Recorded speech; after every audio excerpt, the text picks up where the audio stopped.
안녕하세요. 올덴 리뷰 김민준입니다. 오늘은 제가 그 자동차 대리점에 나와 있는데요. 여기는 르노 삼성 자동차 신월 대리점입니다. 제가 이곳에 온 이유는 최근 굉장히 핫한 자동차죠. 르노 삼성의 QM6, 그 중에서도 LPG 모델을 살펴보기 위해서인데요. 1년 전쯤에 QM6 가솔린을 실제 구입을 했어요. 이곳에서 말이죠. 그래서 지금 1년 넘게 차량을 운행을 하고 있는데, 그래서 이제 LP 모델이 나온다는 소식을 듣고, 개인적으로는 굉장히 궁금한 점이 많았습니다. 그래서 오늘 마침 또 좋은 기회가 이렇게 생기게 돼서, 매장을 방문해서 가솔린과 LP 모델, 어떤 부분이 같고 다른지 한번 자세히 살펴보도록 하겠습니다. 그럼 같이 살펴보시죠. QM6 LP의 전체적인 디자인은 전작에서 크게 달라진 점은 없습니다. 왜냐하면 기존의 QM6가 가지고 있던 디자인이 워낙 세련되고 완성도가 높다고 평가되었기 때문에 기존의 틀을 크게 건드리지 않는 선에서 세세한 부분을 고치는 그런 디자인으로 변경됐다고 생각이 들고요. 그래도 살펴보자면 LED 퓨어비전 같은 경우에는 기존과 동일하게 산뜻하게 들어가 있고요. 그 다음에 QM6의 시그니처라고 할 수 있죠. C자 타입의 주간주행등도 여전합니다. 중앙으로 와서 보자면 가운데에 그 센터 그릴의 변화가 있는데요. 기존 같은 경우에는 센터 그릴에 이런 동일한 유사한 디자인이 들어갔는데 약간 밋밋한 느낌이 좀 있었어요. 근데 이런 구조물을 새롭게 다시 디자인하면서 단조롭지 않고 굴곡지고, 그리고 훨씬 더 이렇게 외부에서 봤을 때 도드라져 보일 수 있게 변경이 되었습니다. 상단부를 보면 가운데를 크게 가로지르는 크롬 버티컬 라인이 새롭게 추가되었습니다. 전체적인 디자인으로 보자면 이게 가장 큰 변화라고 볼 수 있겠네요. 요거 같은 경우에는 아무래도 차량이 좀 더 넓고 와이드하게 보이는 효과를 줄 수 있을 것 같아요. 그리고 사이드 쪽에 크롬 데코 라인이 들어가게 됐는데, 사실 기존에는 그냥 밋밋한 무광의 플라스틱 원톤이었는데 크롬 라인을 추가하면서 뭔가 좀 더 확실하고 존재감을 좀 더 부각시키려고 했던 것 같습니다. 지금 실제로 보니까 크롬 라인의 두께가 상당합니다. 그리고 그 안에는 큐브 타입의 LED가 장착이 되어 있고요. 기존의 원형 형태에서 네모난 형태로 조금 더 디테일하고 새롭게 가다듬어진 것 같네요. 네, 전체적인 프론트 라인은 사실 얼핏 보면 크게 달라진 부분이 없는 것 같아요. 하지만 기존의 QM6를 가지고 보유하고 계셨던 오너들이나 조금이라도 관심이 있으셨던 분들은 요 작은 변화들이 결코 작지 않다는 거를 잘 알고 계실 것 같아요. 제가 봤을 때는 소소하지만 상당히 많은 부분에서 큰 변화가 있었다, 그렇게 생각이 듭니다. 측면부는 어떻게 보면은 이번 그 신차 출시 페이스리프트 과정에서 가장 크게 변화가 없는 부분인 것 같아요. 일단 변화된 부분을 찾아보자면 이쪽 사이드 크롬 데코가 기존에는 그냥 C자 타입의 안에 무광의 이제 플라스틱 처리가 되었었는데, 가운데 크롬 바가 하나 더 생겨서 조금 더 디테일해졌다는 점이 좀 눈에 띄고요. 이번에 신규로 휠들이 몇 개 추가가 됐는데, 지금은 가솔린 LPE RE 모델에 적용된 18인치 신규 휠 디자인입니다. 그리고 주유 커버 부분. 기존의 가솔린과 디젤 모델은 원형 형태의 커버였는데, LPG 모델 같은 경우에는 네모 형태로, 이게 연료 특성의 문제인지 모르겠지만 아무튼 형상은 달리 디자인 되었습니다. 네, 그럼 뒷모습을 한번 더 살펴볼게요. 전체적인 디자인은 크게 변화가 없습니다. 그런데 하단 부분 쪽에 변화가 있어요. 앞쪽에서도 마찬가지로 센터 하단 부분에 리어 스커트를 추가해서 SUV 자체의 아이덴티티를 좀 더 강하게 확보하려고 했던 것 같고요. RE 모델이기 때문에 지금 티가 나진 않지만 이 부분에 대한 디자인 변화도 있습니다. 기존의 디자인은 뭔가 좀 더 크고 뭔가 좀 정돈되지 않은 애매한 디자인이었는데, 그 부분을 약간 타이트하게 축소시키면서 디자인을 깔끔하게 정돈시켰어요. 그래서 조금 더 넓어 보이는 효과와 함께 머플러 같은 그런 느낌을 좀 더 잘 전달을 하고 있습니다. 이 부분은 다른 매체에서 많이 언급을 안 하시는 부분인데, 이 상단에 보시면 보조 브레이크 등이 있어요. 이 등 같은 경우에는 기존 대비 한 2배 정도 와이드해졌는데, 아마 야간에 보게 되면 아마 기존 차량과의 차이점이 확실할 거로 생각이 듭니다. 이 부분 굉장히 좀 달라진 부분 중에 하나고요.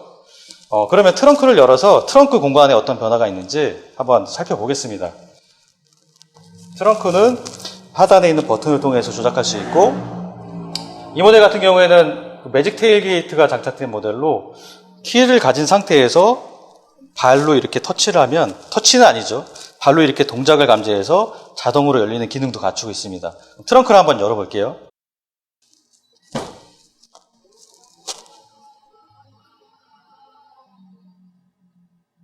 네. 트렁크 공간 중에 가장 먼저 눈에 띄는 점은 트렁크 밑이 조금 올라와 있다는 점이에요. 기존의 가솔린이나 디젤 모델 같은 경우에는 지금 이 부분이죠. 하단 부분과 동일한 높이로 굉장히 좀 평평하게 디자인이 되었는데, 요거는 약 한 6에서 7cm 정도, 그 정도 높이로 올라와 있는 걸 확인할 수가 있습니다. 그 이유는 여기를 열어서 보시면, 네, LPG라고 써있죠. 아마 이쪽에 도넛 형태의 LPG 연료통이 들어가는 것 같은데요. 연료통에 제한된 용량 대비 사이즈 때문에 부득이하게 요 높이가 상승하지 않았나 그런 생각이 듭니다. 하지만 기존의 타사 차량의 LPG 모델 같은 경우에는 일반적으로 가스통이라고 하죠. 둥그런 가스통이 저쪽 시트 뒤쪽을 크게 차지하고 있어서 사실 트렁크 공간에서 손해볼 수 있는 요소가 굉장히 많았어요. 어떻게 보면 그런 트렁크 공간의 제약 때문에 LPG 차량을 구입하는데 망설이게 되는 1순위 요소가 되기도 했다고 생각이 듭니다. 그런 점에서는 약간의 높이 상승은 있지만 전반적인 트렁크 공간에 있어서는 기존 가솔린 모델과 크게 차이가 없습니다. 특히나 높이 부분에서는 약간 손해를 볼 수 있다고 볼 수 있지만 폭은 동일하기 때문에 이 정도 공간이면 가솔린 SUV QM6보다도 과 비교해서 크게 부족함이 없다 볼 수가 있겠네요. 물론 타사 차량에 비해서는 굉장히 QM6 LP만이 가지고 있는 트렁크 공간의 강점이라고 볼 수 있겠습니다. 네, 이번에 엔진룸을 살펴보겠습니다. 엔진룸은 기존의 가솔린 모델과 크게 다르지 않습니다. 전체적인 레이아웃 비슷하고요. 대신에 엔진 사이즈에서 조금 차이점이 있는데 가솔린 엔진보다는 엔진 사이즈가 굉장히 좀 작아졌어요. 그래서 요 엔진 내부에 공간이 조금 더 여유가 있게 남는 편이고요. 그리고 엔진을 고정하는 마운트 역시 알루미늄 소재로 가솔린과 비슷합니다. 제 생각에는 가솔린하고 비슷한 출력의 엔진 마운트나 기타 MVH 부품들이 비슷하기 때문에 LP 모델 역시 상당히 조용할 거라고 생각이 드는데요. 요 점은 이제 가솔린에선 찾아보기 어려운 LPG의 어떤 연료 계통인 것 같은데, 요건 좀 독특한 부분이네요.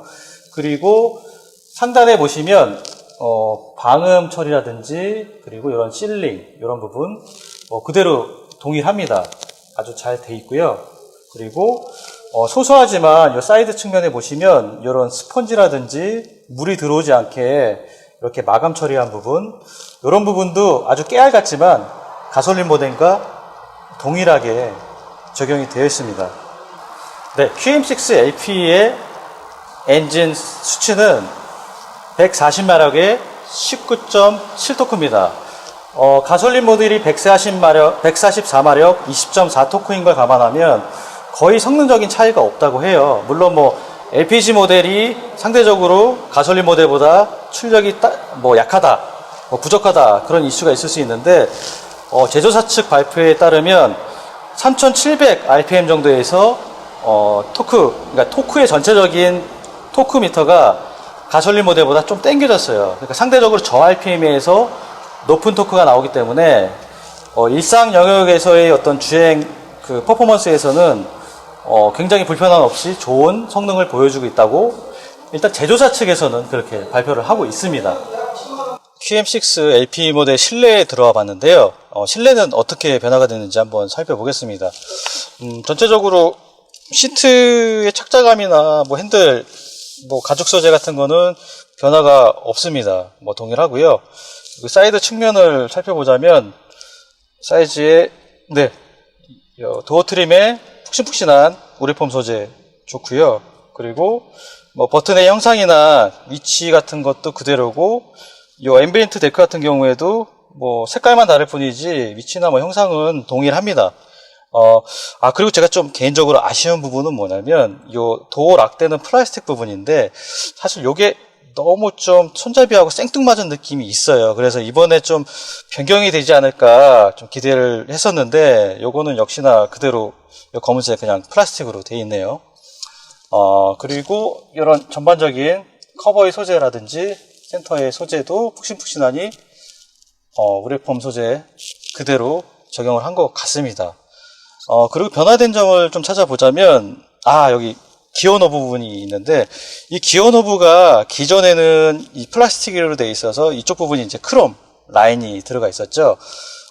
디자인적으로는 굉장히 보기 좋았는데, 사실 겨울철에 되면 이 기어 레버의 그 레버를 통해서 올라오는 그 냉기 때문에 사실 졸음운전할 때 손을 올리고 잠을 깬다 할 정도로 굉장히 좀 차가운 온도가 전달돼서 좀 불만이 많았던 부분인데, 그 부분은 이제 가죽으로 덧댐으로 인해서 조금 상쇄시킨 것 같습니다. 요거는 그래도 잘한 부분인 것 같아요. 근데 뭐 디자인적으로 봤을 때는 제 개인적으로는 좀 단조롭게 변화되지 않았나 그런 생각이 들긴 합니다. 그리고 또 가장 큰 변화라면 이 센터 콘솔 안에 있던 USB 포트가 이쪽 하단에 중앙 쪽으로 이동을 했다는 점이에요. 그래서 사실 뭐 USB 같은 경우에는 꽂아놓고 뭐 그거를 안에 내용이나 음악이나 여러 가지 파일들을 오랫동안 감상을 한다고 하면 뭐 차라리 요 안에 있는 게 오히려 거추장스럽지 않고 편할 수가 있는데, 뭐 충전이라든지 그리고 음악을 자주자주 바꿔 듣는 분들한테는 사실 이 콘솔 내에 위치한 그 USB 포트가 굉장히 불편한 점 중에 하나였거든요. 그런 점에서 보면 이것도 뭐 기존 오너들의 불만을 잘 반영해서 이동을 했다, 그렇게 볼 수 있겠습니다. 요거는 실제로 사용을 해보면 얼만큼 편한지 느낄 수 있을 것 같아요. S링크에서도 작은 변화가 있었는데요. S링크의 전체적인 하드웨어는 크게 달라진 것 같지 않습니다. 하지만 그토록 그 많은 유저들과 언론에서 언급을 했던 공조기 버튼이 위젯으로 드디어 추가가 됐고요. 이렇게 보시다시피 지도 화면과 분할되게 위젯 화면이 별도로 제공되는 것을 확인할 수 있는데요. 근데 제 개인적으로는 사실 물론 버튼이 커졌기 때문에 조작 편의성과 안전성은 높아졌다고 할 수 있지만, 기존의 물리 버튼을 대체하기에는 아직도 조금 뭔가 부족하다는 느낌은 뭐 지울 수가 없습니다. 그리고 이번에 가장 크게 바뀐 부분이 있죠. 실내에서 시트의 변화가 가장 크게 달라졌다고 볼 수 있는데요. 기존에 지원하지 않던 마사지 기능을 추가로 지원하고 있습니다. 여기 보시면 시트, 그리고 마사지 기능, 파워 소프트 요추 모드, 뭐 여러가지 모드로 마사지를 지원을 하고 있고요. 그리고 마사지 기능과 더불어서 추가된 기능이 하나 더 있죠. 그게 바로 그 운전석 이제 액세스 모드, 바로 그 메모리 시트 기능입니다. 이거는 별도의 버튼이나 뭐 그런 게 존재한다기보다는 S링크의 설정을 통해서 뭐 포지션을 이렇게 저장할 수 있는 것 같아요. 이번에 시트에서 가장 크게 변화된 부분은 허벅지 받침이 추가됐다는 점이에요. 기존에 시트 포지션이 불편하다, 이거 자세를 어떻게 해도 이게 좀 허리가 아프고 뭐 자세가 불편하고 좀 뭐 운전 포지션이 안 나온다, 이렇게 불만들이 조금 있으셨는데, 이 허벅지 받침대가 그런 불만을 조금은 해소해 줄 수 있을 것 같습니다. 허벅지 받침대는 하단의 버튼을 누르고 당기는 방식으로 조절할 수 있고요. 이렇게 당겼다 넣었다, 그리고 길이는 미세하게 몇 단계로 이렇게 조절이 가능해요. 그래서 다리 길이나 뭐 체형에 맞춰서 알맞게 조절할 수 있도록 이렇게 단계별로 조절이 가능하고요. 그리고 또 한 가지 소소한 변화라고 하면 시트를 조작할 수 있는 버튼과 뭐 레버 부분이 상당히 고급스럽게 바뀌었다는 부분입니다. 기존에는 이렇게 단순했던 무광에 그냥 그 무채색의 검은색 버튼이 이렇게 투박하게 들어가 있었는데, 지금은 흡사 SCM6의 버튼처럼 크롬 라인으로 이렇게 장식적인 요소도 들어가고, 소재도 분명히 고급스럽게 변경이 돼서 크게 눈에 띄진 않지만 감성적인 요소로서의 품질 향상이 눈에 띈다고 볼 수 있겠습니다. QM6LP 뒷좌석에 앉아봤는데요. 뭐 전체적인 스펙상에 그 사이즈가 동일하기 때문에 실내 공간은 뭐 전 모델과 동일합니다. 이렇게 앞 포지션을 제가 운전하는 포지션에 맞춰서 이동시킨 다음에 후석에 앉아보면 굉장히 넓죠? 네. 보시면은 레그룸도 상당히 넓고, 그리고 머리 공간도 선루프가 있는 차량임에도 불구하고 꽤 여유가 있습니다. 그리고 LP 모델, 그리고 페이스리프트 되면서 바뀐 가장 큰 부분은 뒷좌석이 리클라이닝을 지원한다는 점이에요. 보시면 뒷좌석 레버를 통해서 이렇게 기존보다 약 7도 정도? 예, 뒤로 이렇게 편안하게 누울 수가 있습니다. 이게 작은 차이지만 사실 기존의 오너들이 가장 큰 불만이 있던 점이 바로 이런 부분이었어요. 리클라이닝 지원하지 않는 점. 물론 시트 레일이 있어서 시트를 이동할 수 있으면 더할 나위 없이 좋겠지만, 최소한 SUV 차량에서 리클라이닝을 지원하지 않는 경우는 거의 없었거든요. 하지만 이제 드디어 QM6도 리클라이닝을 지원하고 있습니다. 확실히 훨씬 더 편안하네요, 전보다. 뒷좌석에 또 달라진 점은 이 헤드레스트예요. 헤드레스트가 기존에는 이렇게 동그랗게 생겨서 조금 올라온 형태였다면, 지금은 조금 더 납작해진 형태인데, 뒤로 누웠을 때는 오히려 이런 형태가 조금 더 편안하다고 생각이 듭니다. 그리고 실제로 제가 아까 리클라이닝을 하면서 누워봤는데 고개가 젖혀지면서 훨씬 더 편안함을 느낄 수 있었어요. 그리고 가운데 센터 콘솔을 열 때 기존 모델 같은 경우에는 가운데를 가로지르는 가죽의 바가 있었는데, 지금은 살짝 나온 밴드로 변경이 됐습니다. 지금까지 QM6 LP 모델에 대해 살펴봤는데요. 기존에 QM6 가솔린과 디젤 모델이 가지고 있던 도시적이고 세련된 외관 디자인을 그대로 개성하면서도 디테일한 부분을 굉장히 잘 가다듬었다는 평가를 내리고 싶습니다. 그리고 국내 유일의 LPG 연료를 사용하는 중형급 SUV라는 점은 시장에서 크게 어필할 것으로 생각이 듭니다. 그리고 기존 오너들이 불만으로 가지고 있던 리클라이닝이라든지 그리고 소재의 업그레이드 등이 함께 진행이 돼서 상품성이 크게 향상이 된 것 같습니다. 더군다나 제가 알아본 결과로는 가솔린보다 오히려 가격도 저렴하다고 해요. 그렇기 때문에 경제성을 중시하면서도 세련된 도시적인 이미지의 SUV를 원하는 고객이라면 QM6 LP는 충분히 좋은 대안이 될 것으로 평가됩니다. 이상 QM6 LP 모델에 대해서 알아보았습니다.